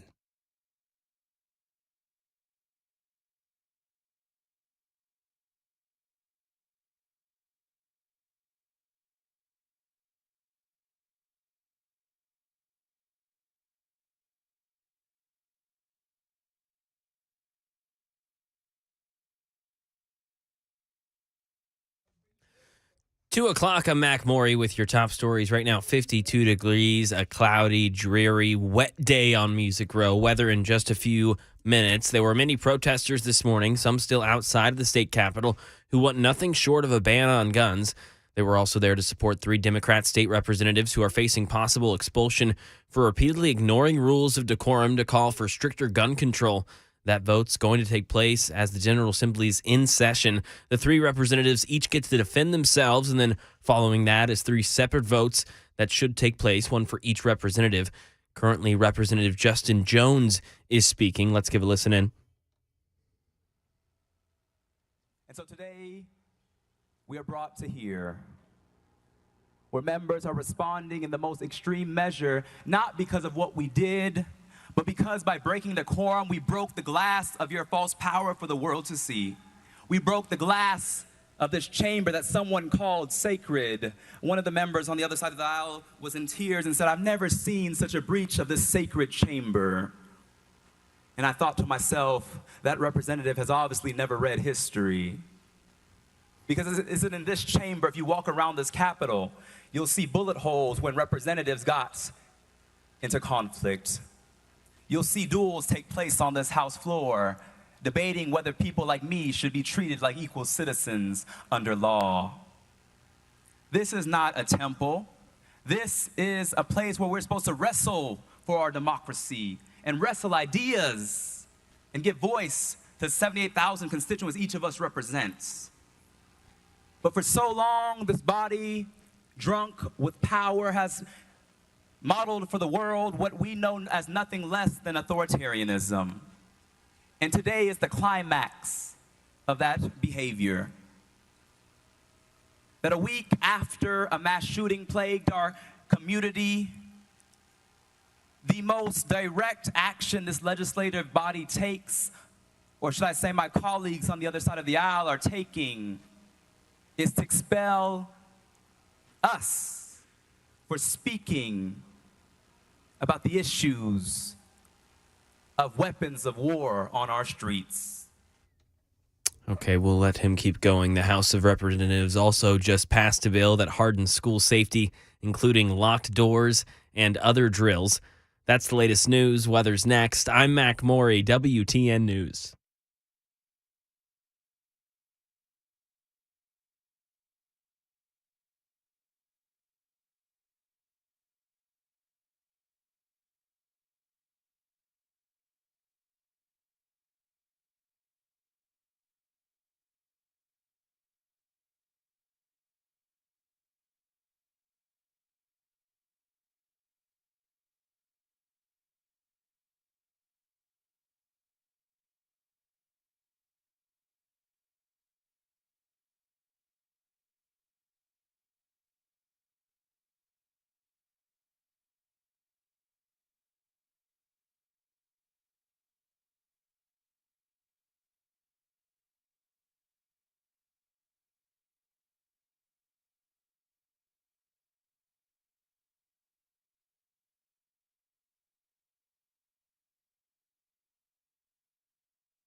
Good afternoon. God, I feel like I'm in a bad acid trip. It is 2:05. It is Super Talk 99.7 WTN. What a funky day we got going on here. Rain. Then we've got the big expulsion of the three committee member, the Reverend Justice, Justin, no peace, no justice. Justin Jones, the Democrat of Nashville, Representative Gloria Johnson, the Democrat from Knoxville, and, of course, Representative Justin Pearson. And Mac, go to Mac Morey in the newsroom. Who did we just hear speaking? That was Justin Jones. I thought so. Oh, Justin. Yep, he's still going. Oh, is he still going? Let's hear a little bit of it. You want to hear it? Okay. Yeah. Let's see how long he can last. We'll comment. Boy, he sure is quiet a boy, ain't he? Yeah, he's taking a pause right now. I have him up. He's taking a sip of his water. Is he taking a sip? Well, maybe I should. Here he is. Let's talk about expulsion. Let's talk about that. For years, one of your colleagues who was an admitted child molester sat in this chamber. No expulsion. One member sits in this chamber. JB, I'm going to do it this way real quick. All right. Get it quieter or get it louder. Yeah, we need him louder.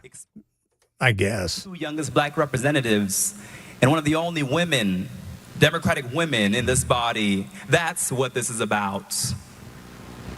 Let us be real today. Yeah. Let us be real. Let us be real today. Yeah, I agree. Colleagues, there's another part of this. This extreme measure is a violation twofold. Because it also is an attempt to silence and undo the will of over 200,000 Tennesseans whom the three of us represent.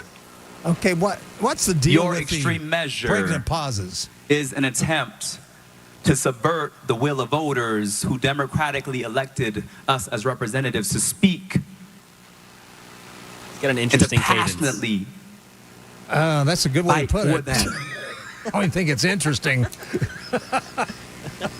find it annoying. When I entered into this chamber, many members said, "What will you do with this supermajority?" I said, "We will fight Who for voted you. this guy in? We will I bet he not ran bow unopposed, down didn't he? simply Yeah, because they have numbers, because we know that we are on the right side of history and that this body is not the ultimate say.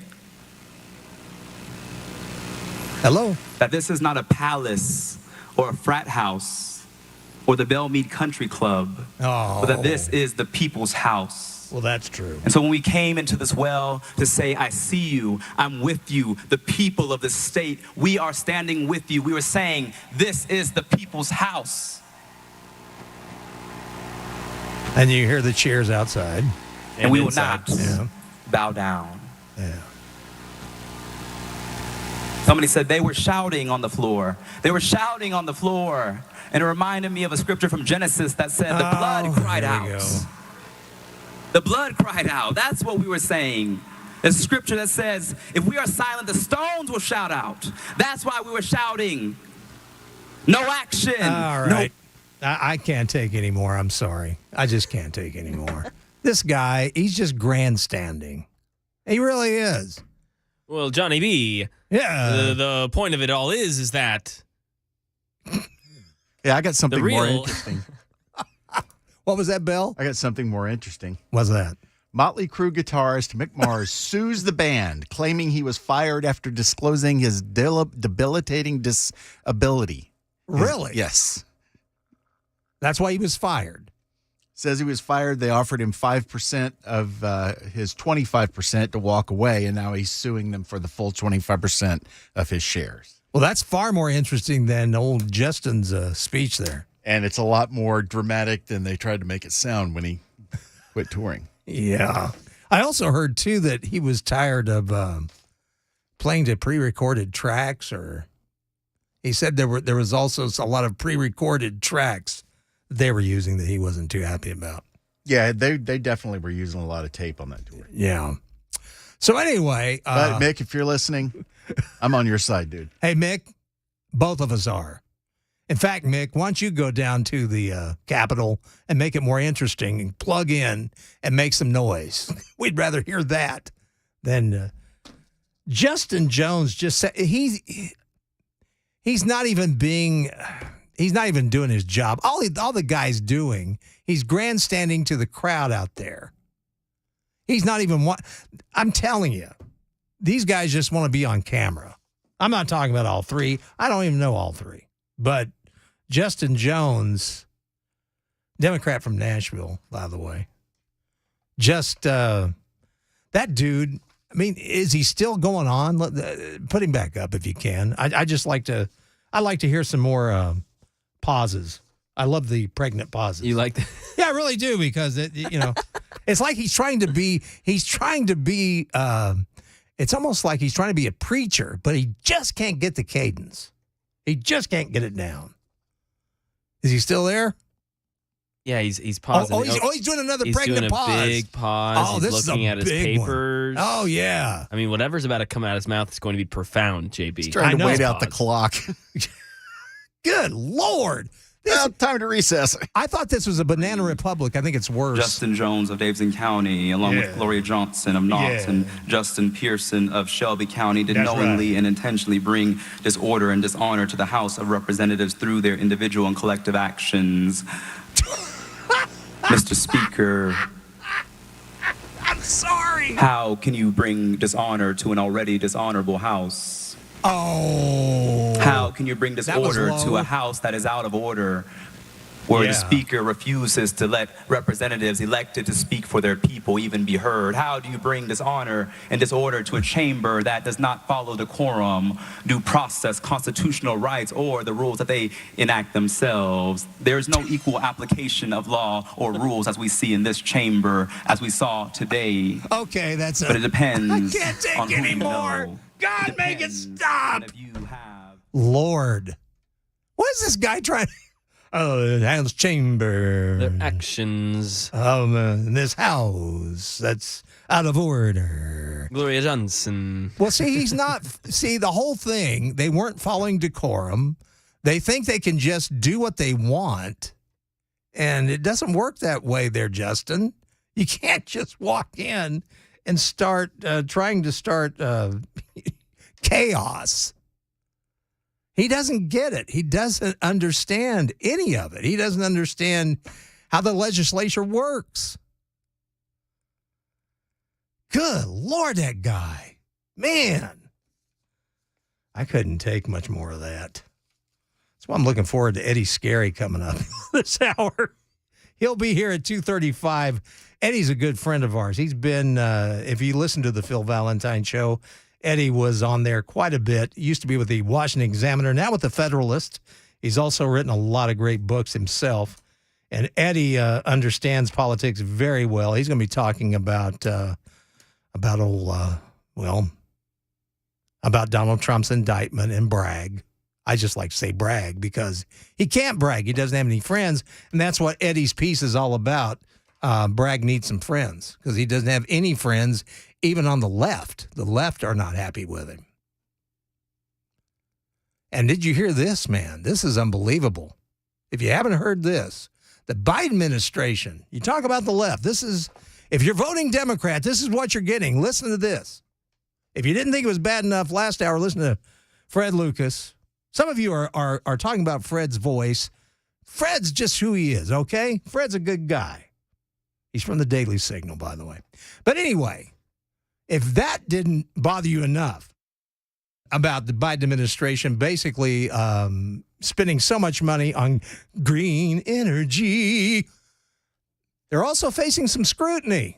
Yes, they've got a proposal that would drastically reduce the amount of dairy low-income families have access to while inflation is sitting at a 4-decade high. By gosh, I thought the Democrats were supposed to be for the little guy. The proposal said it would reduce the amount of milk that millions of participants in the Women, Infants, and Children Food Benefits Program, which is known as WIC, can receive, potentially slashing milk rations by as much as 25%. How nice of them. You can't find formula? Guess what? You may not be able to get milk either. The International Dairy Foods Association president, CEO Michael Dykes, he said the proposed change was stunning, noting that there had not been a clear explanation for the potential pivot during his appearance on Fox and Friends First. Fox and Friends First, by the way, is the pre-Fox and Friends broadcast. It's the one that nobody sees. Johnny, we're now in a questionnaire period. Oh, let's go to there. Let's hear more. Representative Garrett.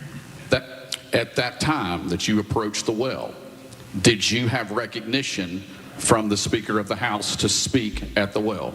Representative Jones. And I also want to say that I just want to speak for myself. I don't want to speak for my other colleagues, and so I'll speak for myself. Just answer! That after repeatedly being denied, I did shout with the people in the chambers and offer solidarity to the people calling for an end to mass shootings and the proliferation of firearms in our community. Representative Garrett. So you and other members, the two members referenced before, gathered in the well, and the Speaker gavelled you out of order. Isn't that correct? Representative Jones. That's Johnny Garrett. Again, I'm not going to speak for my colleagues, but I'll say that I entered this well and shouted with the young people pleading for their lives, calling for us to act on gun violence. After repeatedly being denied recognition by Speaker Cameron Sexton. Representative Garrett. Then do you deny that you were in the well and Speaker Sexton gavelled you out of order? Representative Jones. From my recollection, the Speaker gavelled out of order, recess almost instantaneously when we approached this well. And as you said in that video, much of what occurred on that video that Justin Lafferty took was not while we were in session, but it was after the Speaker, within about 10 seconds, gavelled a recess. And so what we did in this well, the majority of the time we were in this well, was during a recess. Representative Garrett. But at the time you entered the well, we were in session. So my question specifically, which you said you would answer my question specifically. Touche. You approached the well, began to shout in the well, and the Speaker gavelled you out of order. Do you deny that the Speaker gavelled you out of order? Representative Jones. Thank you, Representative Garrett. I can't recall the number of times the Speaker has gavelled me out of order for simply doing my job as a representative, but on that day, the Speaker, in his normal fashion, chose to silence members as he had done throughout that day. Representative Garrett. And do you understand to speak from the well as you are speaking today, you were able to speak because Speaker Sexton recognized you in the well to be able to speak? Representative Jones. Thank you. I'm able to speak because the people of District 52 sent me here to speak. Speaker Sexton is not my constituent. Speaker Sexton is not a king. Speaker Sexton is not God, though he may want to be. He is my colleague. And so the people of District 52 sent me here to speak. And it's them who I ask for permission if I can speak and represent them. Representative Garrett. We're out. Very good. Leader Camper. Here we go. Thank you, Mr. Speaker. Mr. Speaker, we're here today because voices have been silenced. We're here today because Karen Camper from Memphis. We have a system that says we value a process. Yet in that process, particularly in our committees, voices are continuously silenced. Then we get to the floor, and the same is true. We don't get to fully vet bills. People can't represent their constituents' voices, and it has happened time and time again. This is not democracy. Democracy says your voice will be heard. I served 21 years in the military, and I do it again to protect democracy. I've traveled to other countries in the name of democracy. Yet, on this floor, for what appeared to be 15 seconds of a rule violation, we're not protecting democracy. Representative Jones represents thousands of people in this state whose voice have been silenced time and time and time again. And we had just had this mass shooting and only wanted to elevate the voices of those people. That's what he wanted to do. And for a simple rule violation, we have elevated this to the highest level of admonishment. All right, we're going to get away from this. I have to tell her, you are seeing democracy. You're being able to speak. And you're seeing democracy in action. And nobody's being silenced. The reason you were silenced, you were basically trying to start a riot. That's the way it looked to me. That's the problem. You weren't following decorum. Understand the rules when you go in there, because they do have rules. Without rules, we just have British Parliament with everybody screaming at each other, nothing being done. Matt Murphy Show, 221. It's Super Talk 99.7 WTN.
All eyes on the Tennessee state capitol as we await a vote of expulsion for 3 Democrat state representatives. All that and more coming up. 2:30 Super Talk 99.7 WTN.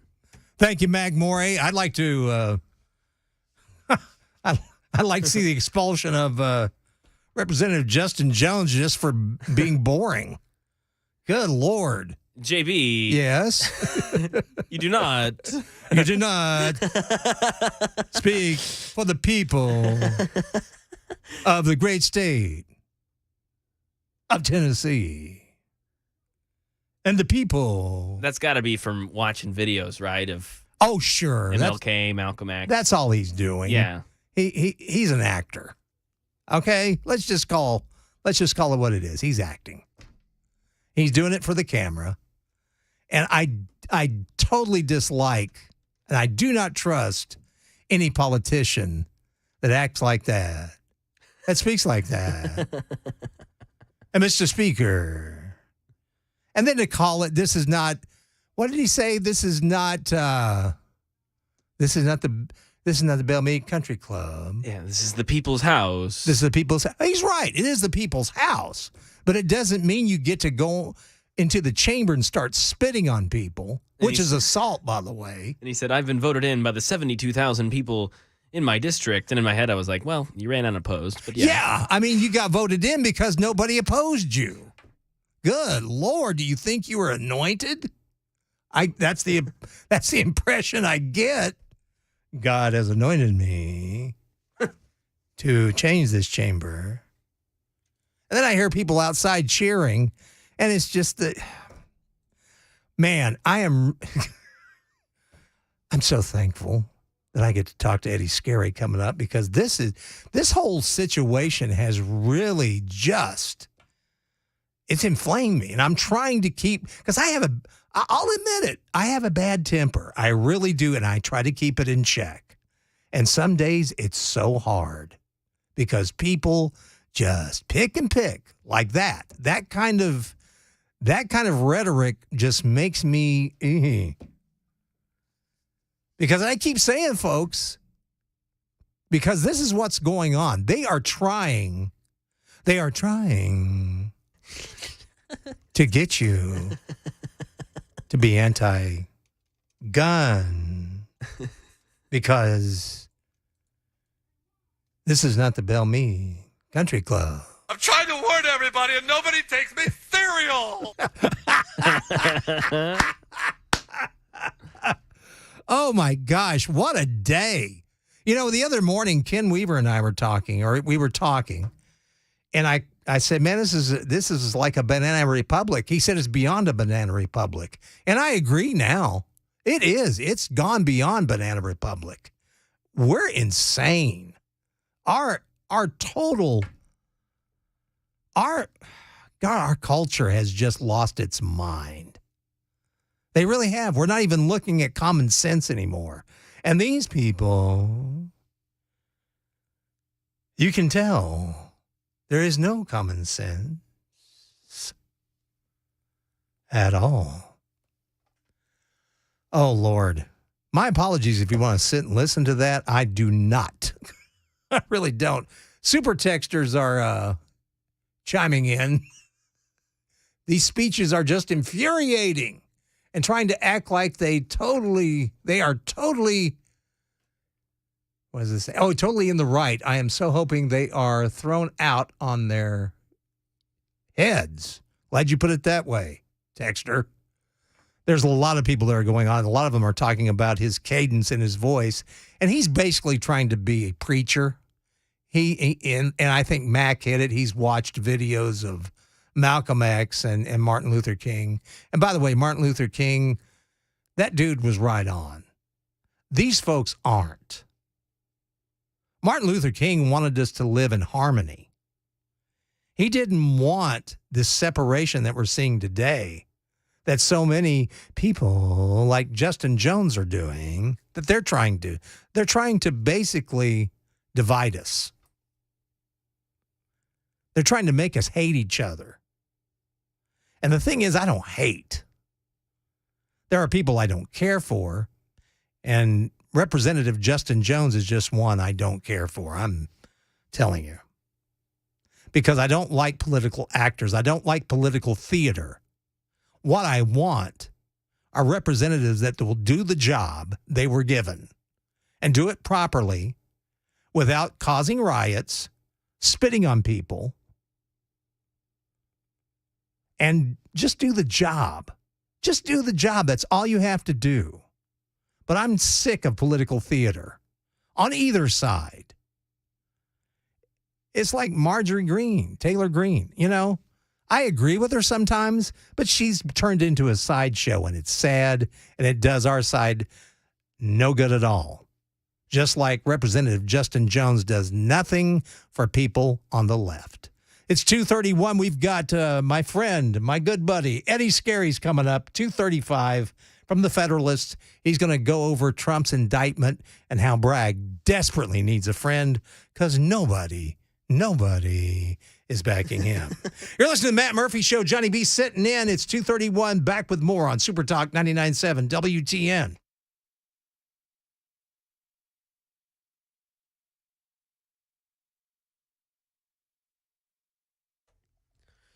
.32, I'm Mac Maury with your top stories. 52 degrees and a cloudy day, gray skies. Weather forecast coming up in about 2 minutes. Many protesters this morning outside of the state capitol here in Tennessee. They all want nothing short of a ban on firearms. Now, a lot of them are inside of the gallery, all to await a vote. 3 Democrat state representatives are facing possible expulsion for repeatedly ignoring rules of decorum to call for stricter gun control. These 3 get to defend themselves, and then following that is 3 separate votes that should take place, one for each representative. And before that, they showed the assembly a video for what took place at the protests last Thursday. Currently, Representative Justin Jones is answering questions in his defense. This is him from his speech. And I think that he owes the people of Tennessee an apology, because at no point was there violence. At no point did we encourage violence. In fact, what we were doing was calling for the end of gun violence that is terrorizing our children day after day after day, and all we offer are moments of silence. And that was him speaking on Speaker of the House in Tennessee, Cameron Sexton, calling him a liar. Over to New York, the judge presiding over former President Trump's criminal case is getting threats. Aaron Katursky. In recent days, police sources told ABC News Judge Juan Merchan's chambers has received dozens of harassing calls and defamatory emails. Most of the threats appear to have originated out of state, but the police are running down each one and assessing how serious they are. The Office of Court Administration said we have continued to evaluate and assess security concerns and potential threats and have maintained an increased security presence. Trump himself has lashed out at Merchan, calling him and his family Trump-hating in a speech hours after he appeared before the judge to plead not guilty to 34 felony counts. That's the latest news. Weather's next. I'm Mac Maury, WTN News.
Johnny B. reporting for duty, sir.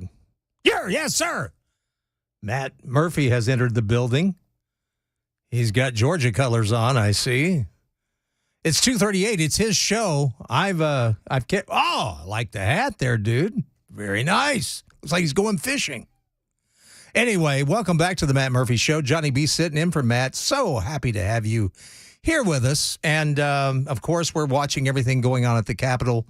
They're all speaking ad nauseum about their rights and what's going on down there. But we'll keep on track of that. Of course, Matt will as well.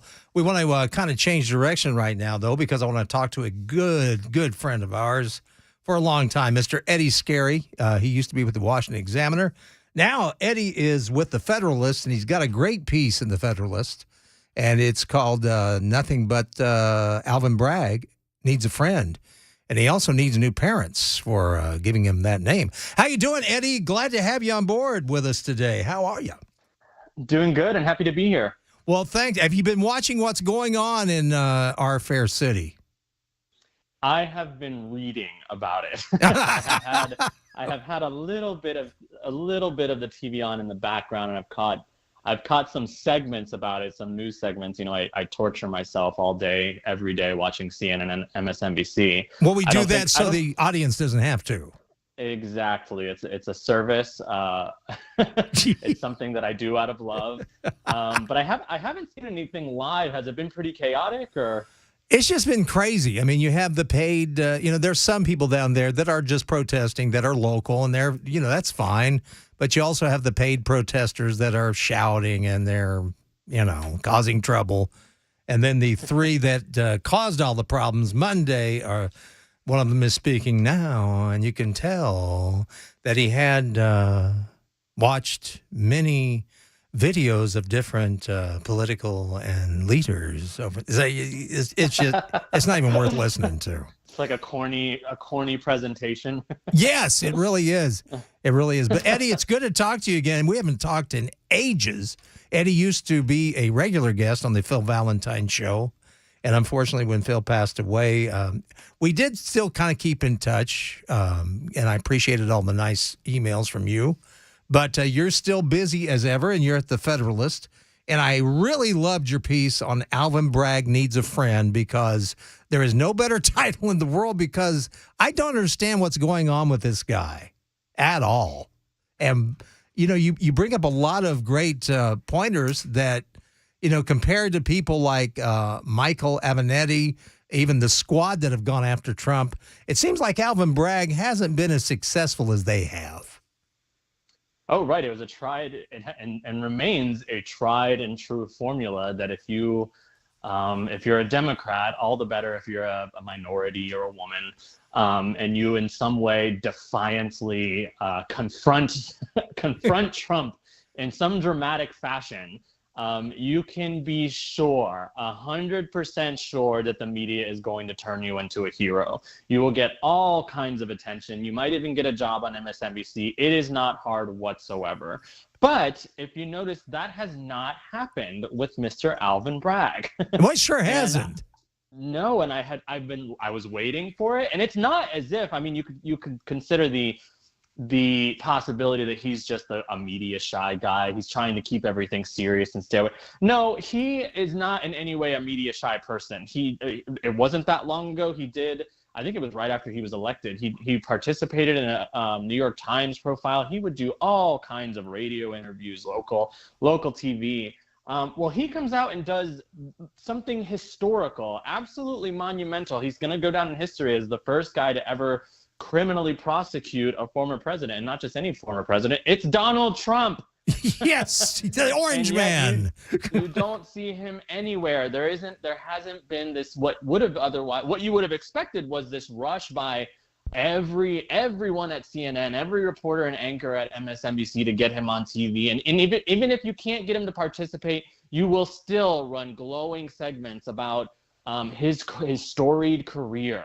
How qualified he is. Nobody better to do this job. You would get pictures in glossy magazines with dramatic lighting, making him look like a hero. It's just that has been the standard over and over again during the Trump years. It's the media's Trump fame game, and yet he's nowhere. And why is that? Well, you've probably talked about this on your show, and I'm sure a lot of your listeners, if they've been casually paying attention to the coverage of Alvin Bragg in this case, it's that he's basically embarrassed himself, and he's ruining the whole Trump aesthetic. They don't want him anywhere near that because the whole case is so stupid. You look at it and say, okay, well, you're going to be the first person to do this thing it's never been done before. It's pretty iffy. It's kind of scary. Yes. And yet, what if you're going to do this, who is the victim? Okay, well, there's no victim. No. Okay, well, you're talking about a lot of money here. Relatively, it's pennies. It is pennies. And, okay, well, has this ever been? No, it's never been done before. No victim. We're not talking about a lot of money. Okay, I think it's time for us to go now. Well, and that's the whole thing about this case. There's 34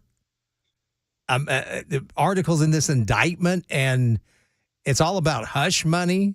And and they're also relying on Michael Cohen, who is nothing but he's an habitual liar. Right, and I think that it's also just not, if you're going to do something of this magnitude and go down in history for this, make it interesting. Yes. This is not an interesting case. This is a potential campaign violation that might potentially was covered up because Trump listed it as a legal reimbursement and he put it in the wrong business ledger of his business records. I mean, how dry and boring can you possibly get? Oh, exactly. And the thing that really gets me, Eddie, and I think this is the case, and I think I even heard Matt Murphy talk to an attorney that he has on periodically, that this is not really about what happened then. This is more about the upcoming election, which I believe as well. I just think they're trying to derail Trump and make him look horrible to the voters out there. But what they don't understand, the voters know Donald Trump. They know that the guy has been a playboy. They know the guy has a lot of faults. That's not what they care about. What they care about is he seems to have the right ideas for the country. And while he was in before COVID hit, we were doing pretty well. In fact, I personally made more money than I've ever made while he was in office. And I don't know that I agree that there is some grand scheme in the sense of tinkering with the election, the coming election. I know for sure that January 6th and basically burying Trump in endless investigations. And, I think that the idea has been all along to just completely snuff him out. Demoralize all of his supporters so that they never see anything like that happen again. It's just basically to crush the movement, everything that Donald Trump represents. That's the National Archives, the documents. I think that this whole thing going on in Georgia, the investigation, I think all of that has to do with crushing. I don't think that it's, we need to worry about specifically this the next election. It's forever, and it's everything. And it's not just Donald Trump. It's everything that he represents. I think with this particular case in New York and Alvin Bragg, I think, one, he's trying to fulfill a campaign promise. He talked about this. He's going to go after Trump. And then I think he really did believe that he was going to be this folk hero, go down in history as a legend, the guy who got Trump. And it doesn't look like it's working out that way. I think that there was an opening for that. I think people were begging and still remain. There are liberals, and the resistance is still begging to have that kind of person come along. They just looked at this guy and said, I mean, you check the black box, you're fat, we'll give you that. But the case you're bringing, it's just not it. It's just not it. Eddie's the one that said fat, wasn't me. But anyway, Eddie, that's why I love you, man. You just you tell it like it is. So how do you see this? How do you see this all, working out at the end? What do you think will happen? I know you're not a soothsayer. You can't really look in the future, but just from your gut feeling, what do you think will come from this? Well, it's a really interesting, or I should say illogical in ways. That's what makes it interesting, I guess, is it's very illogical. I mean, you're criminally prosecuting someone. I was waiting for, well, is he going to post bail? apparently there is no bail. This is such an unserious crime that they don't even make you post bail to get out of, to make sure that you can be out and be free while you're going through the trial. Right. There's not even bail, and yet it still could possibly come with jail time. That's what I'm reading. I read that because of the amount of counts, it could possibly be up to like 4 years. On the other hand, when there's someone who has no history of any kind of violent crime in this kind of situation, you don't give them jail time. So we're basically looking at what this should have always been, which was just, okay, amend the filing, pay a fee, pay a penalty. That's how things like this have always worked. I mean, it's not the best look for Donald Trump or anybody else, but that's the way these things are settled. Instead, you're talking about possibly going to jail, but you don't even have to post bail to. It's just very, very weird. And yet, I would say, and we were talking about this at the Federalist with my colleagues, that it's not. None of us would be surprised if Donald Trump gets convicted if the jury asks for jail time, just because this is, liberal New York we're talking about. Right. And I'm sure they've done everything they could to venue shop this, get the judge they want. They got the dummy, Alvin Bragg. Now they just need to make sure that the jury is full of pink hat wearing, blue hair, trans people or something like that. So you might very well get a conviction in a jury that asks for jail time. And I mean, honestly, I was even saying that ironically, you almost need something like that to happen in order for people to for everyone to wake up and realize how serious this is, how dangerous it is for our democracy to be locking up your political opponents. If it needs to come to that, so that everyone understands this is the sick road that Democrats and the whole anti-Trump resistance, basically the entire Democratic Party now, that's the road they're taking us down. Very true. Eddie, I wish we had more time. That we've just been hit with a lot of stuff today. But you can catch Eddie. He is, of course, a columnist at the Federalist. I read it a lot. He's also written a lot of great books, including Liberal Misery. I love the name of this. Liberal Misery, How the Hateful Left Sucks Joy Out of Everything and Everyone. And that is so true. Eddie, Godspeed to you. It was great to talk to you again. Good to talk to you. Thank you. And thank you, and keep up the good work, my friend. 2:50, the Matt Murphy Show. Johnny B in for Matt. We'll have a goodbye just in mere moments. Keep it right here. Super Talk 99.7 WTN.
3 Tennessee Democratic state representatives up for expulsion. The House voting right now. We take a look at what's going on over there, plus a deadly crash in Tennessee and a search for a killer of a high-profile tech executive in California. All that and more. 3 o'clock right here. Super Talk 99.7 WTN. Well, we just got 40 seconds. I don't have a right. I don't have rights. I don't get to speak. No justice, no peace. No justice, no pizza. No justice, no. Hey, Johnny B. How you doing, Matt? Great job today. Thanks for filling in for me. Well, and you are next with the drive, baby. I am. That's I am. Everybody, Drive the Tennessee legislators crazy. Well, that's what we should do because I only have 40 seconds to speak because the man in charge, Bell, who is a dictator, has told me. Reach it, Brother Johnny. I don't have time. You had 40 seconds. See what I mean? White boy. He is mean. Matt, we're looking forward to it. Thanks for letting me date your show up a little bit. Super Talk 99.7 WTN.